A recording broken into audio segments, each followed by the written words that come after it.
Hello and welcome to Market Square on Veegil Media, that program that brings you inside stories of the business world. I'm Francis Ogo. Thanks for joining me. Before we dive into the stories for today, let's take this break. We'll be right back.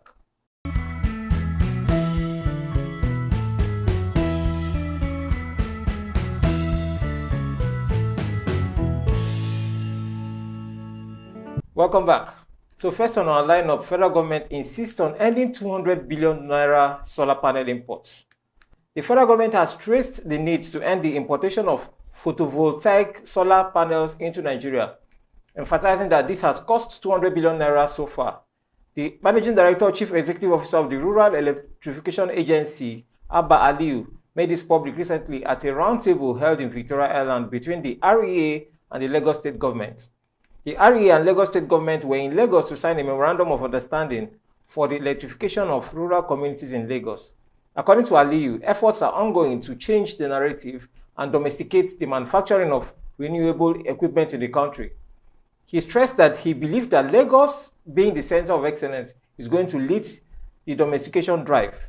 To this end, he said the agency has already crystallized the emergence of PV panel manufacturing plants in Lagos. The REA boss also noted that the agency is in the process of signing a joint development agreement with Green World for a lithium battery assembly plant in Lagos. According to him, this is a $150 million investment taking place in Lagos. Recently, the Minister of Science and Technology, Uche Nnaji, said the federal government is willing to support local manufacturing of solar panels while restricting imports. Nnaji highlighted Nigeria's capacity to produce solar panels through the National Agency for Science and Engineering Infrastructure. Next on our story, Nigeria's external debt servicing may hit $5.2 billion. This is according to Fitch Ratings. Now on the story, Fitch Ratings has said that Nigeria's external debt service is projected to rise to $5.2 billion this year, highlighting growing pressure on public finances despite ongoing economic reforms. The credit rating agency disclosed this in its latest rating commentary published on Friday, in which it upgraded Nigeria's long-term foreign currency issuer default rating to B from B-, which is a stable outlook. According to the report, government external debt service will increase from $4.7 billion in 2024 to $5.2 billion in 2025.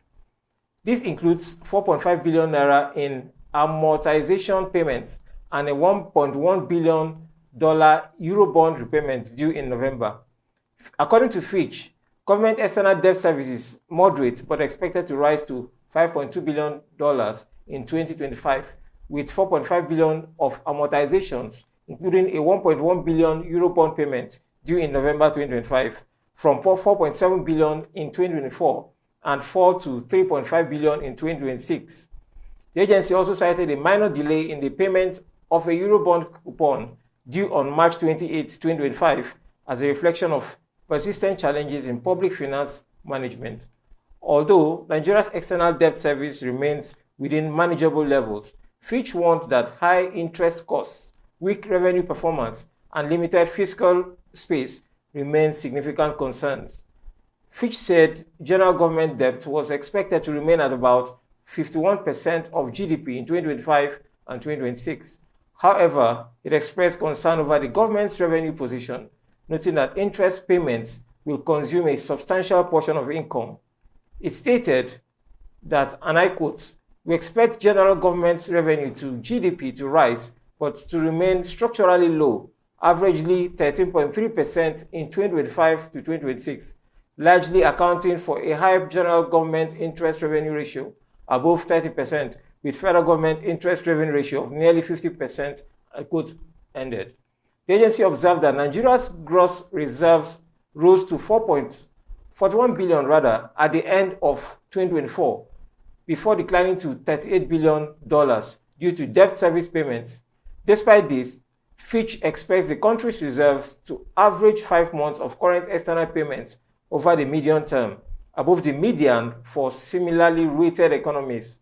It added that recent policy reforms had contributed to increased foreign exchange inflows and better monetary stability, with inflation projected to average 22% in 2025. Fitch stated that net official FX inflows through the CBN and autonomous sources rose by at about 89% in Q4 2024. He said, we expect continued formalization of FX activity to support the exchange rate, although we anticipate modest depreciation in the short term. The agency commended the government's commitment to economic reforms, including the removal of fuel subsidies, liberalization of the exchange rate, and tightening of monetary policy. It noted that these steps had improved policy credibility and strengthened Nigeria's ability to absorb shocks. However, the agency warned that risks of Nigeria's external and fiscal position remained, particularly if oil prices fall or policy implementation slows down.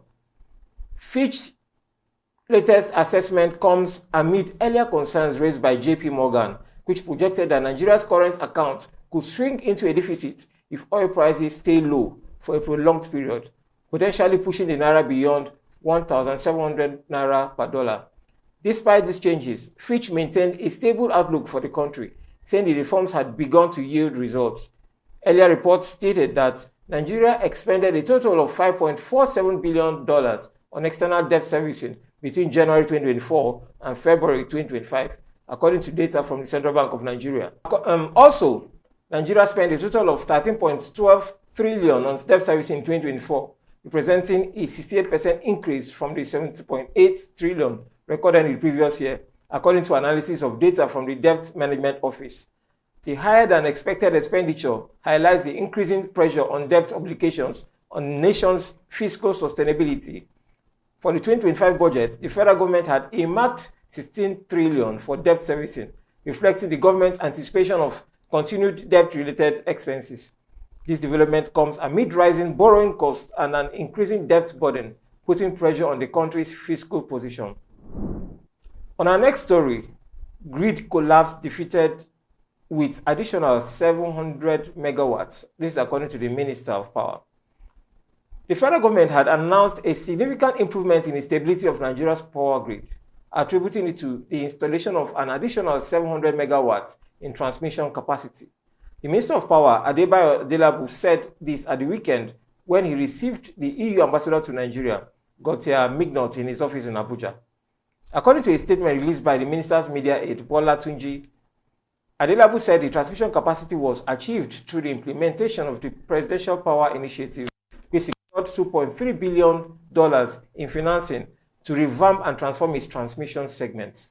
He explained that previously, once the grid supply approached 5,000 megawatts, the system became unstable and prone to collapse. He added that nearly 90% of the new capacity has already been installed and is operational, leading to noticeable improvements in grid performance. The statement reads, and I quote, "We have installed almost 90% of these and they are working, and that has improved transmission capacity by over 700 megawatts, which is a result of what we are seeing now in terms of relative stability in the transmission grid." Quote ended. We have also completed the pilot phase of the project, which involved the importation, installation, commissioning, and energization of 10 power transformers across the country, and that set of 10 mobile substations. Before now, at the time the supply of the grid entered 5,000, the grid was unstable. It shook, collapsed, and all that. Now we are having an average of 5,000, 7,000, and 8,000 megawatts. So it's not by accident, it's because of these activities of the government. Quote ended. The minister further explained that this administration has recorded two major milestones in the power sector in Nigeria. Number one is the highest average daily power consumption, which is over 20,000 kilowatts achieved and has never been achieved before, according to the minister.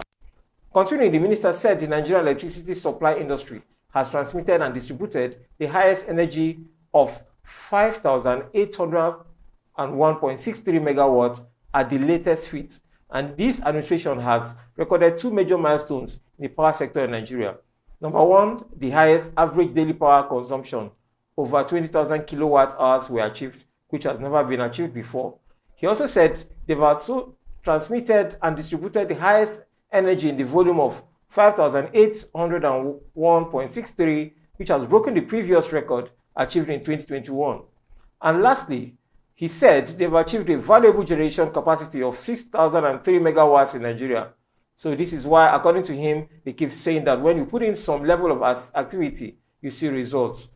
Meanwhile, the minister has called on the member states of the European Union to continue to provide technical, financial, and other assistance to Nigeria, especially the power sector, which is the driving force of the economy. He said the sector is critical for the optimal performance of the economy. Adelabu expressed the readiness of Nigeria to continue to work and collaborate with the Union and all its development partners in achieving both bilateral and multilateral agreements. He informed the envoy that President Bola Ahmed Tinubu is deeply committed to addressing the power sector's challenges and has provided all the necessary support to drive significant progress. The minister noted in particular the enormous financial support that the power sector has received from the European Union, such as Germany, France, and other countries, along with their development partners. He expressed delight in receiving the envoy, and he said the meeting would ensure that both parties benefited from the bilateral and multilateral relationships. He added that there has been a lot of improvement since President Tinubu took over power, and he has initiated reforms that are yielding positive results and transforming the sector. He noted in particular the investment in the non-grid supply to the rural and semi-urban parts of the country. He said, and I quote, "We have seen some reasonable improvements since this new administration came in. Number one, in the area of energy access expansion, we have extended the grid to so many areas where there were no grid extension. And we have also exploited renewable energy in our rural areas and semi-urban areas that were unreserved and unreserved. Renewable energy in terms of solar energy most especially, and we have small dams which are using for hydropower supply. So we have achieved some level of energy in terms of generation." Quote ended. And on our big story, Nigeria signs Bilateral Air Service Agreement with Trinidad and Tobago after 20-year delay. Nigeria signed a Bilateral Air Service Agreement with Trinidad and Tobago, finalizing a deal that had been in the works for over 20 years. This makes Nigeria the first African nation to enter into such an aviation partnership with a Caribbean country. The announcement was made by Nigeria's Minister of Aviation and Aerospace Development, Festus Keyamo, via his official X, formerly Twitter account on Monday. The signing ceremony took place at the VIP lounge of the Biako International Airport in Trinidad and Tobago. Keyamo, who signed the agreement on behalf of the federal government of Nigeria, revealed that negotiations for the deal began more than 2 decades ago but had remained stalled until now.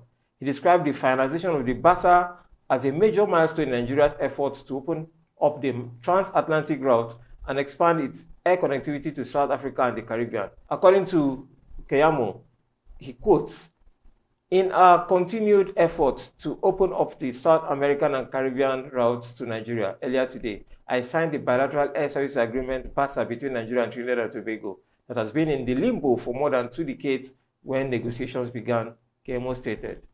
And the quote ended. The minister also underscored the broader significance of the agreement, calling it a strategic step toward strengthening economic and social cooperation among global southern nations in response to shifting global dynamics. By signing this agreement, Nigeria and Trinidad and Tobago have set the stage for direct air connectivity, potentially reducing travel time and costs between West Africa and the Caribbean. Note that over the past few months, Nigeria has made significant strides in expanding its global aviation network.